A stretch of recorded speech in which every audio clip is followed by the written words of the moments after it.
Olá, bem-vindas e bem-vindos. Eu sou a Mariana Almeida e este é o McKinsey Talks, direto do estúdio da McKinsey em São Paulo. Apenas 3 em cada 5 CEOs se mostram à altura das expectativas de desempenho nos primeiros 18 meses na posição. E quase 70% admitem que se consideravam despreparados ao assumir. Metade afirma que a posição não era o que eles esperavam. Mas aqueles que acertam a mão podem colher resultados de alto impacto. As decisões controladas pelo CEO podem representar 45% do desempenho de uma empresa. Os desafios e aprendizados também se estendem a outros papéis de liderança. Afinal, em um mundo de aceleradas transformações e de alta volatilidade, liderar tornou-se ainda mais desafiador. E para identificar o que há em comum entre os melhores líderes do mundo, a McKinsey analisou mais de 20 anos de dados de quase 8 mil empresas em 70 países e 24 indústrias. E entrevistou 67 líderes que tiveram altíssimo desempenho e cujas companhias ficaram comprovadamente mais saudáveis durante os seus mandatos. Este grupo de empresas gerou em 2019 uma receita estimada em 2,5 trilhões de dólares. O resultado do estudo pode ser conferido no livro CEO Excellence, As 6 Mentalidades dos Melhores Líderes, que foi lançado este ano e já se tornou best-seller de veículos como The New York Times e The Wall Street Journal. Para falar mais sobre este tema, nosso episódio especial de hoje traz 2 grandes nomes da McKinsey. Vik Malhotra, sócio sênior da McKinsey em Nova York e autor do livro. Hello, Vik. It's a pleasure to have you here today. Mariana, thank you for having me. It's a pleasure to be here in São Paulo. Também está aqui ao nosso lado a Tracy Francis, sócia sênior da McKinsey em São Paulo e líder global de branding, comunicação e marketing. Bem-vinda, Tracy, ao nosso estúdio também aqui hoje. Obrigada, Mari. Muito bem. Então, hoje a nossa conversa será em inglês. So, let's get started. Of course. Vik, you are the author of the McKinsey book CEO Excellence. What problem did you hope to solve with this book? Well, Mariana, as we have looked over the years at our research, we see that great CEOs disproportionately drive value in their companies and have greater impact on society as a whole through jobs and societal impact that they have in terms of their messages and the like. And indeed, in sector after sector, the very best performing CEOs can outperform their peers by 3 times every year. And when you add that up year on year, it's a lot. Mm-hmm. We've also discovered that 40 to 45% of a company's overall performance can be dictated by the leadership provided by the CEO. So we knew this, right? We knew that all these great CEOs drive disproportionate value and performance and societal benefit, but we weren't quite sure as to why. What were they doing that made them so special? And we looked around at the literature, and here's what we discovered. We discovered there are lots and lots of books written on the topic of leadership. There are lots of books written by individual CEOs on their own leadership journeys, but nothing that looked holistically across great CEOs globally and said, what are their behaviors? What are they doing that's different that might explain their outperformance? And so we went down a path of really having great conversations with 67 excellent CEOs that we identified and defined. And we discovered that indeed they do things differently across the 6 responsibilities of a CEO, setting the direction, aligning the organization, mobilizing the team, engaging the board, connecting with stakeholders in their own personal operating model. What we discovered was that these great CEOs have very different mindsets. They take very different actions than most CEOs and most leaders. They really do distinguish themselves in some different ways. So that's the problem we set out to solve, and hopefully we found a few answers. And 3 times is a lot, so very impressive. And you have dealt with so many leaders during your work as a consultant and also counselor to CEOs and boards. What have you learned during this specific research? You mentioned a couple of things, but I don't know if you want to go deeper. And if I want to know if there was any surprise in your findings that you didn't expect. Yeah, there were a number of surprises. So let me call out 4 or 5 things that in particular stood out for me. When you kind of think about setting the direction, I was very impressed with how each of the CEOs we talked to were very bold and visionary about the direction that they want to take the company. Early in their tenure, they established a view and a vision as to where they wanted the institution to be in 5, 7, 8 years. And while there are the ups and downs of every quarter and every year, they stuck with that vision. They stuck with that vision, and the vision in many ways was almost audacious.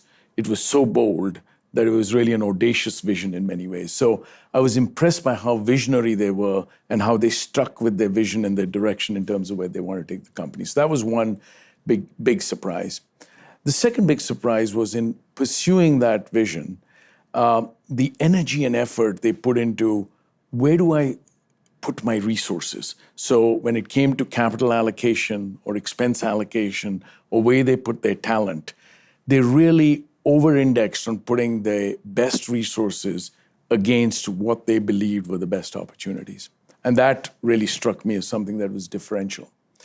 A third was when it came to aligning the organization and what we call the mindset of treat the soft stuff as the hard stuff. Mm-hmm. When it came to culture, they picked on just one or two elements of culture that really related to their vision. And they were very, very particular about emphasizing it, putting metrics on it, putting measurements on it, role modeling it, talking about it, paying people on it, and being very consistent in their message across one or two cultural dimensions that they felt would really shape and shift the company. Number 4, talent. They recognize early on that talent is really, really important. In fact, 9 out of 10 CEOs, when I asked them the question, what is your single biggest regret? And remember, these are the high-performing CEOs. 9 out of 10 of them said, my biggest regret is I didn't move quickly enough on talent. And what you learn from them is the energy and effort that they really put into making sure that the talent, not just in their teams, but across the organization, is absolutely top-notch, absolutely top-notch. A fifth interesting learning for us was a lot of these CEOs focused not just on having a team of stars, but having a star team.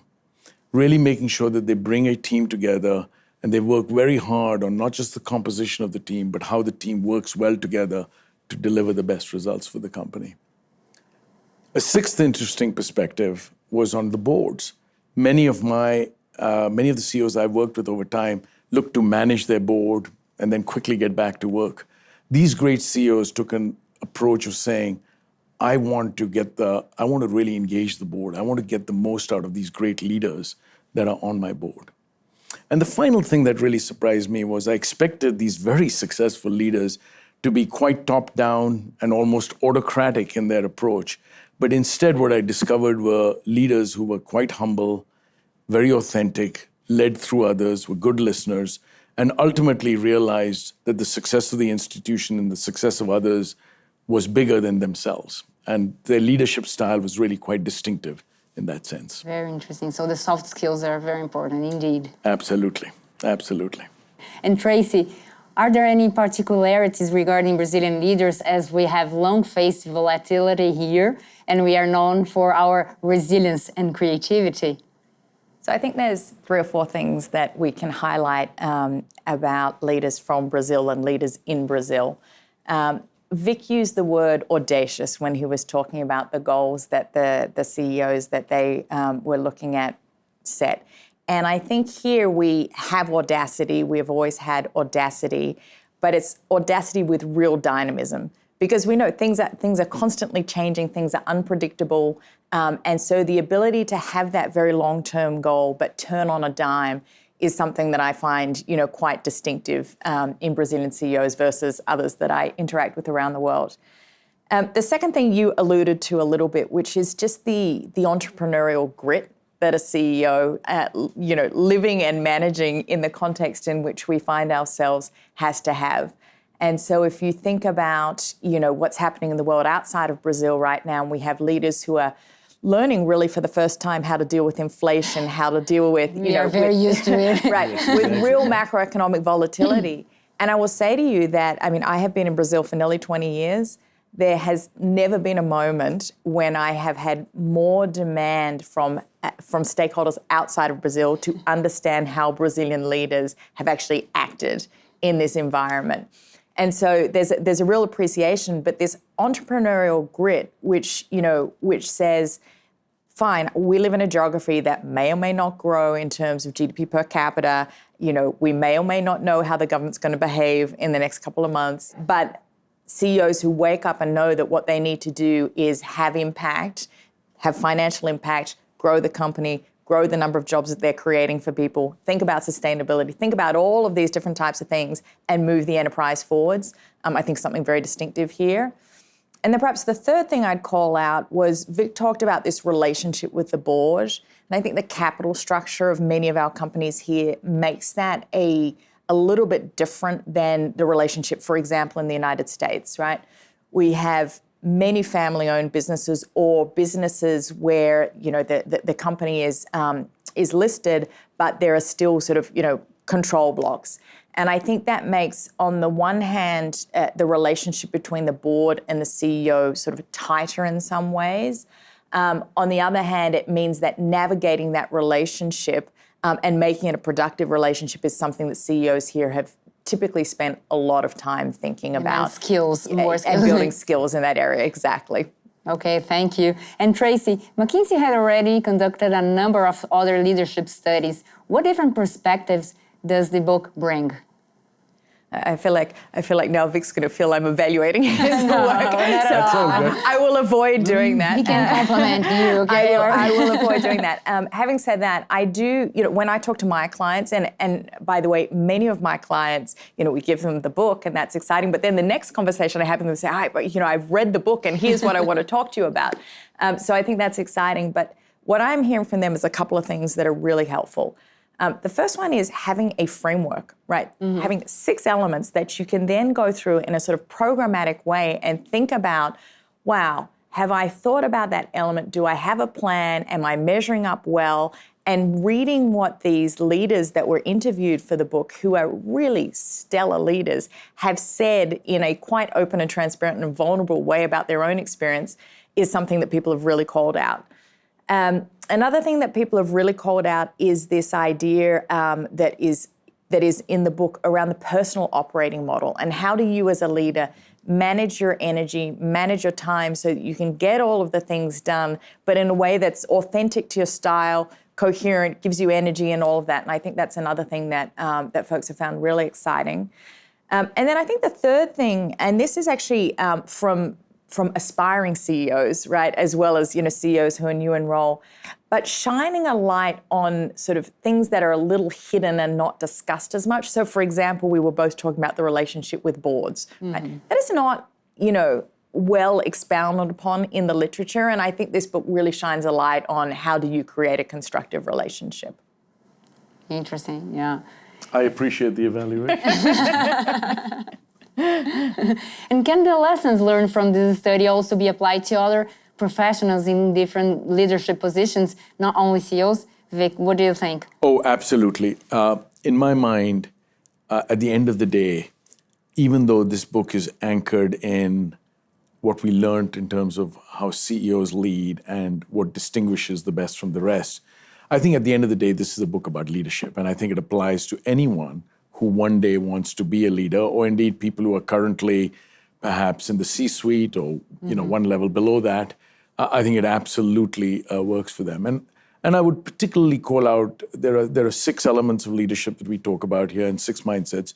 4 of them, I think, apply universally to all of us. When it comes to setting the direction and the mindset of be bold, obviously recognizing we live in a volatile world, you've also got to balance risk management. But I think all the lessons in the book around setting the direction and be bold are applicable to everyone. When it comes to aligning the organization and all the messages we heard on culture and talent, they apply to everyone. When it comes to mobilizing through your team and this mindset of solve for the team psychology, I don't think it matters what you're leading. You may be leading at the C-suite level, you may be leading many levels down in the organization. This notion of how do I build a star team versus just a team of stars is a powerful concept, because it talks about, how do you really bring a team together to be at its very best? And I think that applies to everyone. And certainly the operating model that Tracy was just talking about, and how all of us lead, no matter what area we're responsible for, I think applies to everybody. I do think the other two are a little bit more unique to the CEO when it comes to managing the board and engaging the board, although there may be some lessons there for others. And indeed, CEOs probably have a greater burden on them when it comes to engaging external stakeholders. So there are a couple of dimensions that may not apply to everyone, but 4 out of the 6 dimensions in many ways apply to all of us as leaders. Tracy, do you want to add anything else? I would just say that some of the most rewarding conversations I have had, on the basis of the book, were at clients who I've reached out to who I know have aspirations to be CEOs over time, and where we've sat down and said, okay, let's make a 3-year plan. Here's the 6 elements. Where do you feel you're weak? Where do you feel you're not well apprenticed? And how do you get that apprenticeship? And to your point, Vik, around these last 2, often that's where the person doesn't have apprenticeship. Right.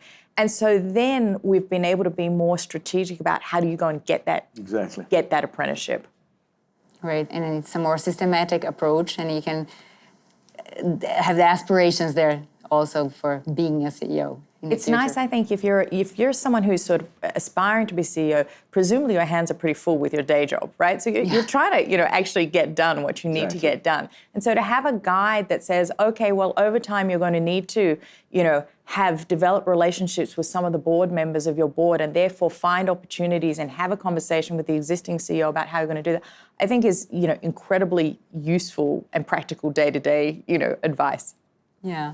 So unfortunately, we are reaching the end of our session. To close this conversation, what final messages do you two want to leave for our audience? So if you can start, Vik, and after Tracy.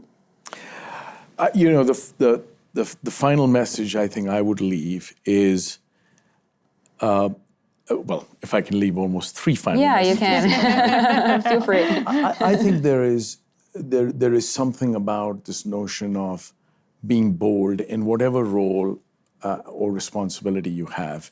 One of the big messages from the CEOs we interviewed was they said, look, if you inherit a company or you inherit a division or you inherit any role and it's doing fine, if you stay with that